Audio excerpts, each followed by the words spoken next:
खुशामदीद इस तफसीली जायजे में आज हम इन पोशीदा और गैर मरी मैकेनिक्स के बारे में बात करेंगे जो किसी भी इमारत की रोज़मर्रा रवानी और उसके तवील मुद्दती मालियाती मुस्तकबिल का फैसला करते हैं। जब हम किसी इमारत में दाखिल होते हैं तो एलिवेटर महज एक आम सी सहूलत लगती है ना? लेकिन हकीकत में उसके पीछे काम करने वाली टेक्नोलॉजी का इंतखाब एक बहुत बड़ी और इंतहाई संजीदा बहस है। तो आइए इस बुनियादी सवाल से शुरुआत करते हैं जो इमारतों के मंसूबा साजों के लिए रोज़मर्रा का एक बहुत बड़ा इंजीनियरिंग चैलेंज होता है। बाज़ाहिर तो हर एलिवेटर का काम एक ही है, यानी लोगों को ऊपर और नीचे ले जाना, लेकिन इस सादा से मकसद को हासिल करने के लिए इस्तेमाल होने वाली पोशीदा इंजीनियरिंग में ज़मीन आसमान का फ़र्क है। वीडीए के एरिया मैनेजर जेसी पुली का एक बहुत ही ज़बरदस्त इक़्तिबास है जो इस पूरी बहस का निचोड़ है।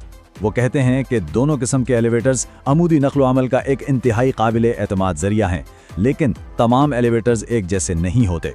और वाकई दुनिया भर में इन दोनों सिस्टम्स पर भरोसा किया जाता है, लेकिन इनकी अंदरूनी इंजीनियरिंग बिल्कुल मुख्तलिफ है और हर इमारत की ज़रूरत के लिहाज से दुरुस्त एलिवेटर का इंतखाब इंतहाई अहमियत का हामिल है। आज के इस जायजे का एजेंडा कुछ यूं है। पहले हम देखेंगे कि कैसे तमाम एलिवेटर्स एक जैसे नहीं होते, फिर पंप मुकाबला केबल के मैकेनिक्स पर बात होगी, इसके बाद ज़्यादा ट्रैफिक वाली इमारतों में कारकर्दगी का मुवाजना करेंगे, फिर तवील मुद्दती अखराजात का जायजा लेंगे और आखिर में बात होगी कि दुरुस्त इंतखाब कैसे किया जाए। तो बढ़ते हैं पहले हिस्से की तरफ। तमाम एलिवेटर्स एक जैसे नहीं होते। यहाँ हम आमूदी सफर के पीछे छुपे मैकेनिक्स पर रोशनी डालेंगे। ये कितनी दिलचस्प बात है कि मुसाफिर शाज़ो नादिर ही इस पोशीदा इंजीनियरिंग पर गौर करते हैं जो उनके महफूज सफ़र को मुमकिन बनाती है। रोज़ाना लाखों लोग एलिवेटर्स पर सवार होते हैं, मगर एक बटन दबाने से लेकर अपनी मंजिल तक पहुँचने के इस मुख्तसर से सफ़र के पीछे हकीकत में दो इंतहाई मुख्तलिफ मैकेनिकल दुनियाएं खामोशी से अपना काम कर रही होती है। अब आते हैं दूसरे हिस्से पर, यानी मैकेनिक्स, पंप बमुकाबला केबल। आइए इस बुनियादी इंजीनियरिंग को थोड़ा गहराई में समझते हैं। तो हाइड्रोलिक एलिवेटर्स के हवाले से सबसे अहम नुक्ता ये है कि इनका सारा इन्हिसार माए के दबाव यानी फ्लूइड प्रेशर और एक पिस्टन पर होता है। ये एक इंतहाई ताकतवर इलेक्ट्रिक पंप इस्तेमाल करते हैं जो हाइड्रोलिक फ्लूइड को जबरदस्त दबाव के साथ सिलेंडर में धकेलता है और यही शदीद दबाव एलिवेटर के कैबिन को ऊपर की तरफ उठाता है। ये तरीकाकार भारी वजन उठाने के लिए वाकई बेहतरीन माना जाता है और इसकी आम अक़साम में होल्ड और होललेस सिस्टम्स शामिल हैं। इसके बिल्कुल बरक्स ट्रैक्शन एलिवेटर एक मुख्तलिफ और निस्बतन पेचीदा मैकेनिकल निज़ाम इस्तेमाल करते हैं। इनमें पिस्टन के बजाय केबल्स या बेल्ट्स, चरखियों और काउंटर वेट्स का एक शानदार मुतवाज़िन निज़ाम होता है जो कैबिन को खींचता है। ये बुनियादी फ़र्क ही इन दोनों की कारकर्दगी और रफ्तार का असल फैसला करता है।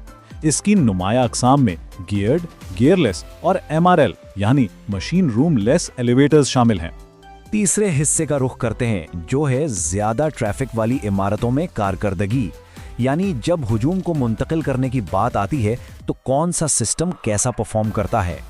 मैकेनिकल कारकर्दगी में ये फर्क वाकई हैरानकुन है। जरा तसव्वुर करें, जहां हाइड्रोलिक एलिवेटर्स ज्यादा से ज्यादा 150 फुट फी मिनट की रफ्तार देता है, वहीं ट्रैक्शन एलिवेटर्स 2000 फुट फी मिनट की हैरानकुन रफ्तार तक पहुंच सकते हैं। ज्यादा ट्रैफिक वाली फल्क बोस इमारतों में यही रफ्तार का फर्क बिल्कुल फैसलाकुन हैसियत रखता है।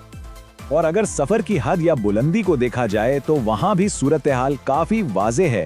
हाइड्रोलिक सिस्टम्स साख्ती तौर पर जमीन के करीब रहने तक महदूद हैं, यानी लगभग 60 फुट की बुलंदी तक, जबकि दूसरी तरफ ट्रैक्शन सिस्टम्स अपने जदीद केबल और काउंटर वेट डिजाइन की बदौलत आसमान से बातें करती फलक बोस इमारतों की बुलंदियों को बाआसानी सर कर लेते हैं।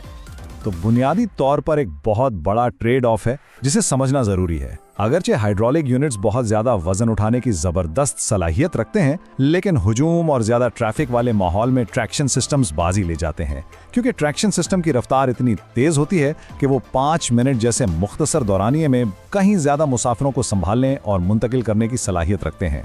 और हम सब जानते हैं कि पीक टाइमिंग्स में वक्त ही सब कुछ होता है। अब हम चौथे हिस्से की तरफ बढ़ते हैं, तवील मुद्दती अखराजात का जायजा। आइए इस अमूदी ट्रांसपोर्ट के मालियाती सफ़र और इससे जुड़े फैसलों को समझें। हाइड्रोलिक सिस्टम्स अक्सर प्रोजेक्ट के शुरू में इमारत साजों के लिए बड़ी कशिश रखते हैं। इसकी वजह बिल्कुल साफ है, उनकी इंतहाई कम इब्तिदाई लागत, तेजी से होने वाली तनसीब, इमारत के स्ट्रक्चर पर कम बोझ और उनका कम जगह घेरना। लेकिन शुरुआती बचत की इस कशिश के पीछे कुछ तवील मुद्दती मालियाती पहलू भी छुपे होते हैं जिन्हें नज़रअंदाज नहीं किया जा सकता। दूसरी जानिब अगर ट्रैक्शन सिस्टम्स को देखें तो उन्हें शुरू में ज़्यादा सरमायाकारी की ज़रूरत पड़ती है, लेकिन ये तवील मुद्दती लिहाज से बेमिसाल वैल्यू फराहम करते हैं। ख़ास तौर पर इनकी रीजनरेटिव पावर यानी ब्रेक लगने पर वापस तवानाई पैदा करने की सलाहियत एक ज़बरदस्त फ़ायदा है।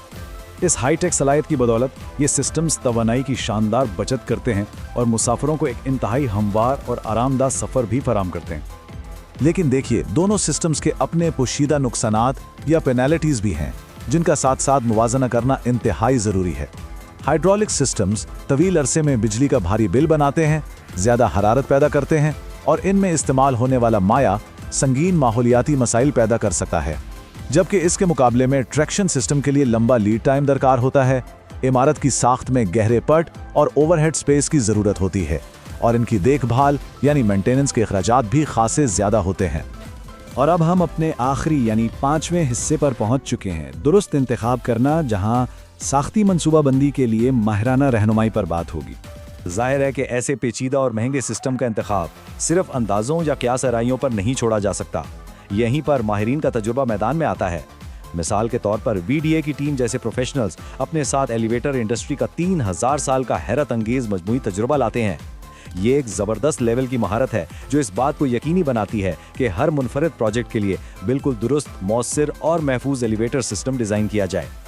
इस तफसीली जायजे को समेटते हुए इस बुनियादी सवाल पर ज़रूर गौर करना चाहिए कि दीवारों के अंदर छुपी ये गैर मरी मशीनरी हमारी जदीद फलकबोस इमारतों की माहौलियाती और मालियाती विरासत का फैसला कैसे करेगी।